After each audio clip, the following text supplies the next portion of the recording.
Breaking news.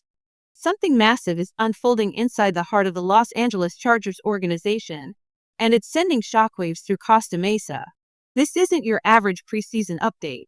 We're talking about a storm brewing behind the scenes, a series of events that could completely reshape the Chargers' 2025 season. From shocking retirements, to troubling signs at training camp, to an undrafted rookie already vanishing from the spotlight, something is clearly not right. But before we dive into this developing story, make sure you're subscribed to the channel, smash that like button, and hit the bell icon so you don't miss a single update on your Chargers. Trust me, you're going to want to stay locked in for this one. Now, let's get into what's really happening in Los Angeles. What if I told you the biggest shock of Chargers camp came from someone who wasn't even supposed to be on the field anymore? Yeah, strap in, because this twist is one no one saw coming. A single retirement just sent a wave of regret across the entire franchise, and it's raising serious questions about the decisions made this offseason. The name? Mike Williams. A former first-rounder, a fan favorite, the guy we brought back with hopes of stabilizing the wide receiver core. Now, he's gone. Officially retired. Out of nowhere. And here's the real kicker. The move not only leaves a massive void, it highlights a decision that might haunt the front office all year long. Because while we were busy betting on nostalgia, we quietly let one of our most productive receivers slip through our fingers. Josh Palmer, gone to Buffalo. While Williams ended last season with just 21 catches for under 300 yards, Palmer nearly doubled that output. 39 receptions. Nearly 600 yards. All while building real chemistry with Justin Herbert. But the Chargers let him walk. So now, with Williams gone and Palmer in a different uniform, we're staring down a reality where depth is a serious problem. Behind Ladd McConkey, we're left hoping that Quentin Johnston finally becomes the vertical threat we drafted him to be. But hopes don't win games. And right now, this roster is looking more fragile than it should ever be this early in camp. Let's get one thing straight. This isn't just about losing Mike Williams. This is about what his departure reveals about a front office that might have already fumbled the season before it even kicked off. Every time Justin Herbert drops back this year and can't find that reliable third target, every missed connection in the red zone, every stalled drive on third and long, there's going to be one name echoing in the back of every Chargers fan's mind: Josh Palmer. He's making plays in Buffalo now, while we're left hoping potential turns into production. But if that wasn't enough to raise alarms, buckle up, because things just took a darker turn in the trenches.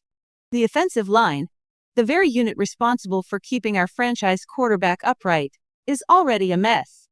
Coach Jim Harbaugh is trying to reinvent this offense with physicality up front. But so far, it looks more like confusion than construction. In a stunning move, the Chargers are now asking Zion Johnson, a player who struggled at his natural position, to switch to center, a spot he's never played at the collegiate or professional level. And the results? Not good. During two-point drills, Herbert was seen bobbling snaps, one flying high enough to completely blow up the play. That's not just a minor mistake. That's the kind of breakdown that ends in turnovers. Or injuries. Let's not forget, this is the same Zion Johnson whose fifth-year option was already declined. And now we're trusting him with the most critical job on the field. Snapping the ball and anchoring the interior of the line? It's a high-stakes experiment with a razor-thin margin for error. Every snap gone wrong puts Herbert at risk. Every wasted rep steals valuable time from building real chemistry with a functioning lineup. And here's the harsh truth. No matter how much Harbaugh wants to create a stronger, more imposing front, strength doesn't matter if the foundation is cracked. Right now, the cracks are showing. Jim Harbaugh may be chasing a tougher, smarter offensive line, but vision means nothing if your center can't get the snap right. Right now, what's happening with Zion Johnson isn't about learning curves or patience. It's about fundamental execution falling apart at the worst possible position. This isn't just a position switch. It's a gamble. One that's playing out with a $262 million quarterback standing behind him. And if that snap doesn't come cleanly, everything falls apart before the play even begins. Zion Johnson is under enormous pressure to prove he can survive this league, now at a position he's never played. But if this experiment backfires, it won't just be a bad look, it could trigger a full-blown reset of the interior offensive line. And that would mean Herbert trying to build timing and trust with new receivers, all while the ground crumbles beneath him. And just when you think that's the most urgent concern, another storm is brewing, and this one has the coaching staff seriously concerned. Running back depth was already thin, but now, one of the most intriguing names from this offseason has suddenly vanished. Rahheim "Rocket" Sanders, an undrafted free agent who was billed as a hidden gem with elite speed, has gone completely silent. Just 2 days into full team activities, he's disappeared. No reps, no updates, no public explanation from the coaching staff. This is the same Sanders who flashed a 4.4640 time and was viewed as a legitimate contender for the number 3 spot behind Najee Harris and rookie Omarion Hampton. He was supposed to be a spark plug, a steal, a weapon waiting to break out, but his sudden absence is setting off alarm bells. And not just because of what he could have been. The real worry lies in his injury history. In college, Sanders was plagued by serious issues, missing games with knee problems, and enduring a complicated shoulder procedure involving bone grafts and muscle transfers. That kind of medical history isn't just a red flag. It's a warning siren.